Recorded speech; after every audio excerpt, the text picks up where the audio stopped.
Assalamualaikum warahmatullahi wabarakatuh. Hmm, Pada kali ini kita akan membahas tentang implementasi interrupt pada ESP32 internal timer dan external push button. Nah, kayak sebentar. Nah, kita coba lihat pada mengapa interrupt versus polling itu begitu penting.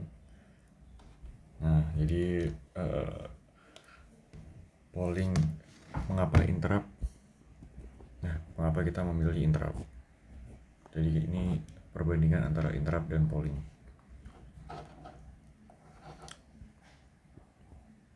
Nah, jadi untuk polling itu CPU itu bakalan kerja terus menerus dan mengecek status pin, dan di situ dia bakal membuang banyak resource atau RAM. Nah, terus untuk interrupt, CPU itu hanya akan bertindak berdasarkan apakah ada sinyal yang masuk. Jadi dia tidak akan menghabiskan banyak RAM untuk selalu mengecek dan mengawasi pin. Nah, cara kerja interrupt, konsep interrupt eksternal. Jadi konsep interrupt eksternal itu dipicu dengan dengan pin GPIO. Ada beberapa tipe trigger, yaitu rising saat program dari low ke high, falling saat program high ke low, saat tegangan naik low ke high dan saat tegangan turun, change tiap ada perubahan status. Nah, jadi apabila kita menggunakan rising saat tegangannya naik, dia akan nge-trigger interrupt ini, program interrupt. Nah, dan saat falling itu kebalikannya apabila saat tegangannya turun. Dan change itu saat tiap ada perubahan status pada GPIO. Kita coba cek konsep internal interrupt. Nah, jadi kan ada dua. Kita menggunakan pin atau kita menggunakan timer yang udah ada di ESP. Kita coba cek apa itu keunggulannya. Nah, perbedaannya yaitu konsep internal interrupt ini dia akan menjadi sangat presisi dan tidak terpengaruh oleh panjangnya kode yang ada di fungsi loop.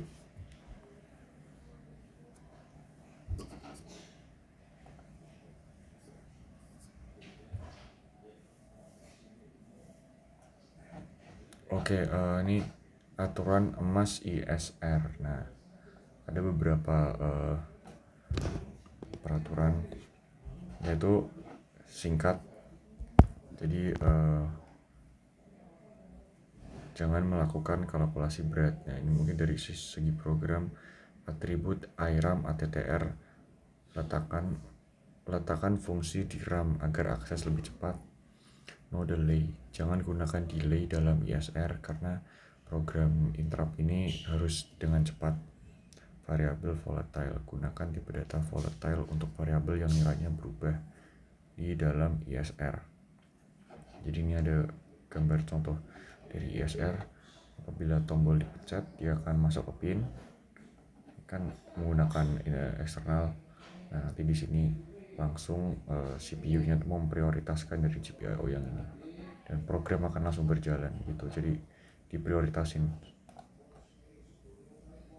Nah, ada beberapa tantangan, yaitu debouncing dan flex. Nah, buat bouncing itu adalah saat tombol ditekan. Jadi seperti materi sebelumnya, ada yang namanya bouncing. Saat tombol ditekan itu ada posisi di mana tombol itu belum benar-benar menyentuh, tapi dia udah mengenai. Nah, di sini bakal ada ya tidak stabil atau terdeteksi berkali-kali seperti memantul gitu.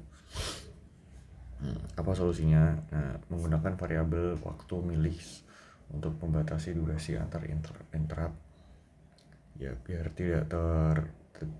tidak terdeteksi berulang-ulang. biar tidak terdeteksi ulang-ulang. Dan flagging itu mengubah status variabel di ISR, lalu logika berat dijalankan di loop. Nah, solusinya adalah flagging. Mungkin kira-kira dari kita itu aja. Kita langsung mengecek videonya ya. Langsung aja buka video. Oke. Nah, kita coba lihat penjelasan.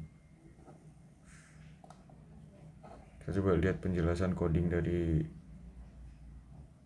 internal dulu aja.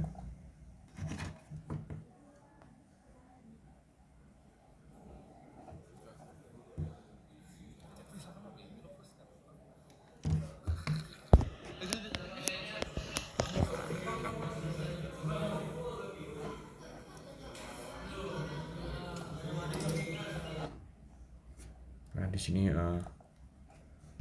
bisa dilihat ya, bisa di zoom. Nah, di sini ada beberapa program serial printf, interrupt. Nah, ini ada delay-nya juga.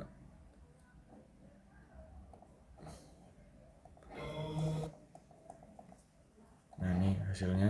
Oh, ini hasilnya. Gacor kali di program. Jadi tuh dia menghitungnya setiap detik ya. Ya, kita keluar dulu aja.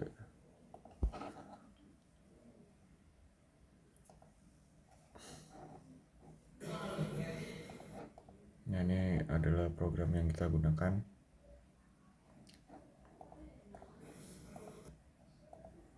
Ini saat posisi mengupload program. Nah, kita menggunakan eksternal di sini ya. Jadi saat tracing itu seperti yang tadi sudah saya jelaskan. Saat tracing, saat tegangannya naik, dia akan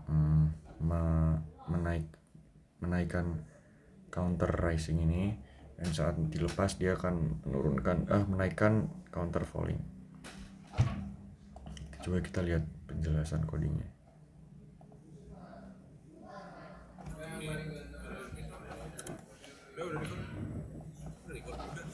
Jadi kita sebelum kita masuk ke bensinnya, kita paham dulu terkait masalah integrasi dari library. Nah, di sini ada penambahan dari performance seperti biasa untuk uploadnya, kita tambahin library-nya. Untuk library-nya kita menggunakan tambahan ini ada free style. Catatan ini berasal dari konten. Kita nge-print bagian tulisan dari konten ini bagian outlet. Di sini juga ada untuk pengintegrasian dari high load-nya, dari output load-nya, dari LED internal teman-teman. Terus ini bikinnya, baru bikinnya. Lalu kita menggunakan case structure di sini menggunakan if dulu. Ketika OLED gagal start, berarti ketika OLED gagal start, if-nya konfigurasi well juga.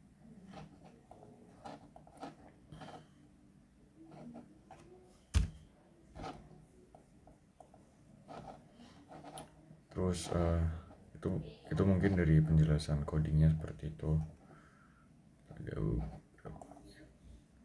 Tadi kan kayaknya dari yang ini ya, dari yang internal menggunakan timer. Nah, ini akan melihat program.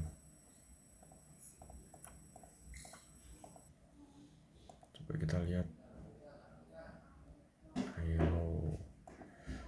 Nah, ini sepertinya menggunakan deteksi.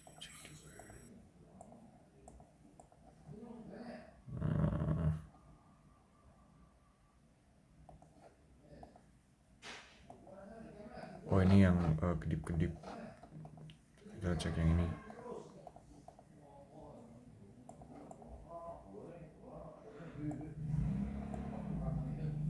Nah, untuk program ini kan kita menggunakan ini ya.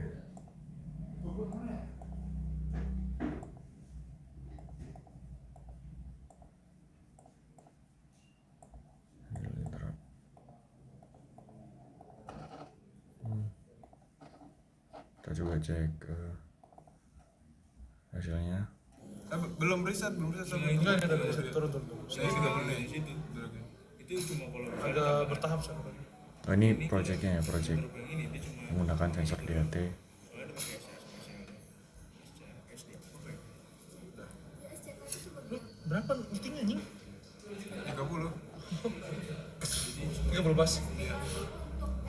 Ini kayak sensor ini ya. Sensor kebakaran.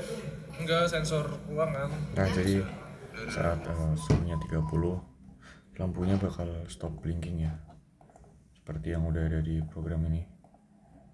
Soal ini ternyata programnya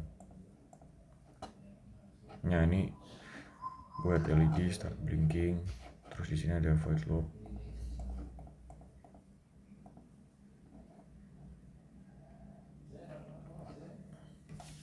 Dan if blinking stop berarti kita matikan LED.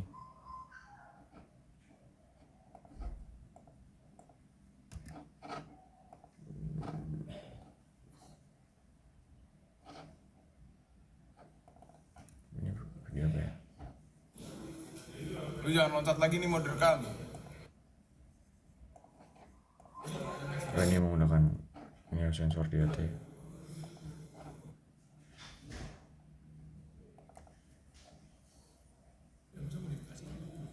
Ini yang apa ya? Pas tombol tekan dia kayak titik. Lagi bakal itu bukan terus. Udah. Mungkin ini menggunakan timer.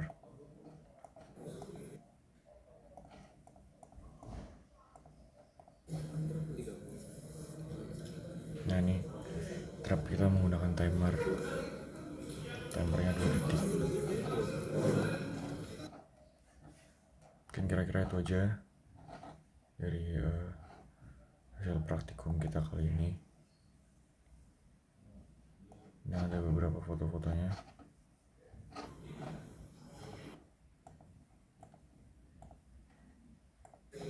Gacor kali di program. Kira-kira itu aja. Terima kasih. Assalamualaikum warahmatullahi wabarakatuh.